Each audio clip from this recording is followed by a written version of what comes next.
안녕하십니까. 6월 18일 오후 김경국TV 시작하겠습니다. 캐나다에서 열린 G7 정상회의에 참석했던 이재명이 이런저런 논란을 몰고 왔습니다.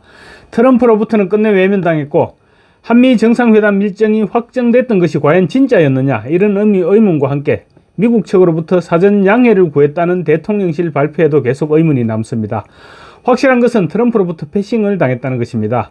호주 앨버니지 총리에게는 얼평을 했다가 호주 국내 언론으로부터 무례하다는 호된 질책을 당했습니다.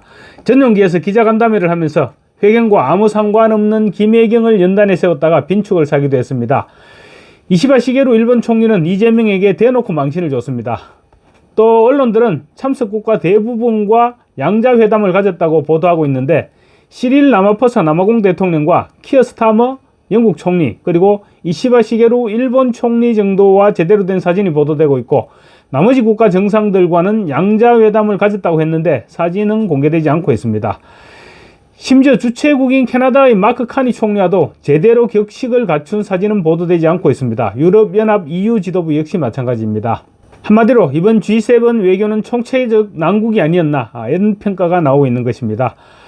이시바 시게루 총리와의 정상회담부터 살펴보겠습니다. 양자회담은 약 30여 분간 진행됐는데, 회담 내용은 미래지향적으로 잘 지내보자, 한미일 공조를 지속적으로 유지 발전시키고 한일 협력도 심화하자, 그런 좋은 말들을 주고받았다고 보면 될 것 같습니다.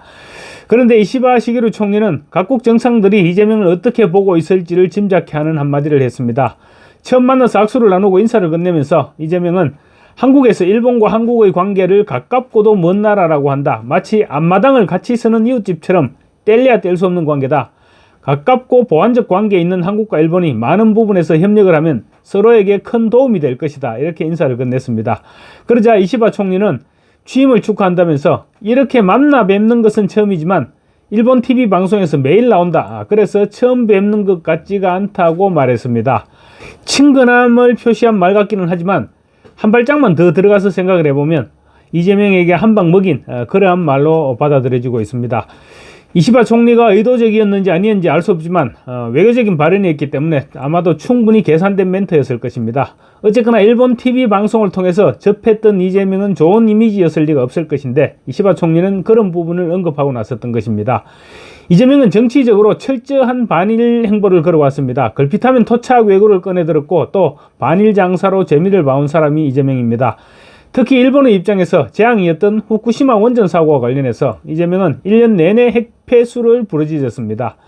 그런 이재명에 대해서 일본 방송에서 좋은 장면을 보여줬을 리가 없습니다. 모르긴 해도 이재명의 형님과 형수에 대한 욕설부터 전과 경력, 그리고 지금 재판을 무려 5건이나 받고 있음에도 전임 대통령을 내몰아내고 대통령 자리에 올랐다, 이런 식으로 일본 언론들이 보도하지 않았을까 싶습니다.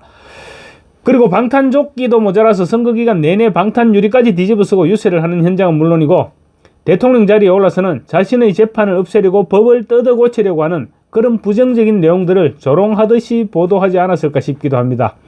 어쨌거나 이시바 총리가 일본 TV 방송에 매일 나와서 처음 뵙는 것 같지 않다고 한 말은 이재명을 조롱한 것이나 마찬가지입니다.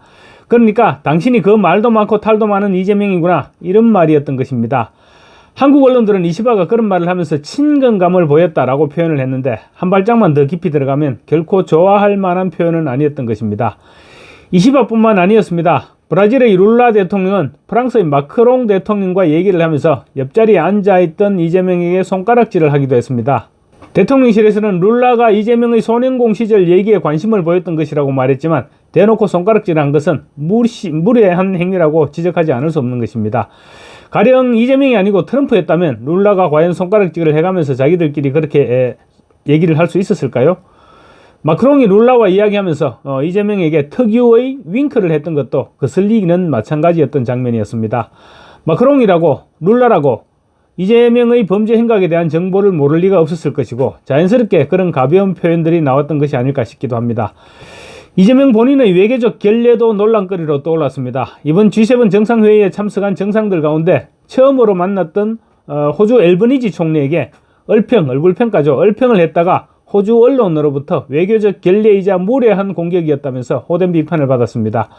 이재명은 호주 앤토니 엘브레지와 면담을 하면서 처음 만났는데 목소리에 비해서 훨씬 젊고 잘생겼다고 말했습니다. 그러자 앨버니지 총리는 웃으면서 당신은 매우 친절하다, You are very kind 라고 말했지만 기분이 썩 좋지는 않았을 것 같습니다. 서양 민주주의 국가에서는 상대방의 외모를 평가하는 것을 일종의 금기시하는 경향이 있기 때문입니다. 또 듣기에 따라서 목소리는 별로였다는 말로도 그런 뜻으로도 해석될 수 있기도 합니다. 당장 호주의 유력 언론인 뉴스닷컴이 한국의 이재명 대통령이 G7에서 앤토니 앨버니지 총리를 놀라게 하다라는 제목의 기사를 올렸습니다. 기사는 서두에 이재명 대통령은 앤토니 앨버니지 총리가 목소리에 비해서 젊고 잘생겼다고 말하면서 굴욕적인 일격을 날렸다고 지적했습니다. 이재명이 앨버니지 총리의 얼굴 평가를 한 부분을 굴욕적 일격, 험블링 블로우라고 규정을 했던 것입니다. 특히 이 기사는 부제목에서 한국 대통령이 G7 정상회의 전에 열린 앨버니지 총리와의 만남에서 무례한 공격을 했다고 비판 수위를 끌어올렸습니다. 무례한 공격의 원문은 치키제비였는데 치키는 약간 무례하거나 상대를 존중하지 않는다, 이런 의미입니다. 한마디로 결례를 범했다는 것입니다. 또 기사는 양 정상은 전화통화는 했지만 직접 만난 것은 이번이 처음이다 라고 지적을 했습니다. 말하자면 두 사람이 그런 말을 주고받을 관계가 아니라고 지적한 것이었습니다. 상당한 예의와 에티켓이 요구되는 정상회계 현장에서 이재명이 초면에 결례를 범했다, 이런 비판으로 해석할 수 있는 부분입니다. 특히 호주는 중국의 오랜 스파이 공작 그리고 무역 분쟁으로 인해서 반중 정서가 굉장히 강한 나라입니다. 그래서 친중 성향으로 평가받고 있는 이재명이 그런 말을 했으니까 호주에서 좋게 반응할 수가 없었던 것입니다. 일견 문화적 차이라고 넘어갈 수도 있는 부분인데 호주 유력 언론에서 콕 꼬집어서 보도했던 것을 보면 평소에 이재명을 그렇게 좋지 않게 판단해왔다, 그런 점을 알 수 있게 하는 대목입니다. 이재명은 국내에 있을 때도 무수한 설화를 낳았었는데 나가서도 결국 말 때문에 사고를 친 것입니다. 캐나다로 가는 전용기에서도 엉뚱한 장면이 연출됐습니다. 이번 캐나다 행은 모두가 알다시피 외교 행사였습니다. 그렇다면 기내 간담회는 이재명 부부 이야기가 아니고 기자들이 궁금해하는 것도 트럼프를 만나면 어떻게 할 것인지, 또 관세 협상은 어떻게 출발할 것인지, 이런 부분에 대해서 기자들의 질문이 쏟아질 것이 분명했습니다. 그렇다면 이재명이 곁에는 위성락 국가안보실장이 배석해서 보충적인 답변을 할 수 있도록 했어야 됩니다. 그런데 이재명의 옆에는 김혜경이 떡하니 버티고 서 있었습니다. 위성락 실장은 옆에 서지도 못하고 화면에 잘 잡히지도 않았습니다. 사전에 의전 비서관이 위치를 다 잡아주기 때문에 이재명 바로 곁에 서도록 해서 김혜경이 돋보이게 하기 위한 대통령실의 의도적인 연출이었다고 볼 수 있을 것 같습니다. 누가 생각하더라도 기내에서 정상회의 설명을 하는 간담회를 하는데 김혜경이 옆자리에 서 있을 필요는 없었을 것입니다. 인사를 할 수는 있겠지만 그 자리는 위성락 안보실장이 서 있었어야 할 자리였던 것입니다. 그래서 만약에 김혜경을 모르는 사람이 이 사진을 본다면 김혜경이 꽤 중요한 인물로 보일 수 있도록 연출한, 그러니까 일종의 과잉 충성이 아니었냐, 이런 해석도 나오고 있습니다. 더군다나 김혜경은 뭘 아는 것도 아니다 보니 표정도 영 이상한 표정으로 자리를 지키고 있었습니다. 한편 이재명의 아들 이동호의 결혼식 축의금이 100억 원이 넘을 것으로 추정된다는 루머글들이 떠오르고 있습니다. 터무니없는 추산입니다. 그렇지만 대통령의 아들 청첩장에 축의금 계좌번호가 찍혀 있었기 때문에 만들어진 말들입니다. 그러니까 이재명 가족이 쓸데없는 루머의 원인을 제공했던 셈입니다. 국내의 주요 이익단체 숫자는 보수적으로 잡아도 약 16,000개에 이르는 것으로 추정되는데 그 이익단체 네트워크를 통해서 100억 원대의 축의금이 유입되었을 수 있을 것이다, 이런 주장이 나오고 있는 것입니다. SNS에 확산되고 있는 축의금 추정액은 무려 160억 원입니다. 축의금 계좌를 입수한 각종 이익단체들이 축의금을 보냈을 것이다, 이런 전제에서 나온 액수입니다. 그러니까 근거라든가 그런 것과는 전혀 무관한 추정치입니다. 이익단체가 평균 100만 원씩 축의금을 냈다고 가정할 경우 전체 금액이 160억 원에 이를 수 있다는 그런 그냥 단순 계산입니다. 물론 실제 입금과는 완전히 무관하다고 볼 수 있는 상징적인 추산입니다. 하지만 대통령의 아들 청첩장에 축의금 계좌번호가 찍혀 있다 보니 이런 소모적인 SNS 글들이 나돌고 있는 것입니다.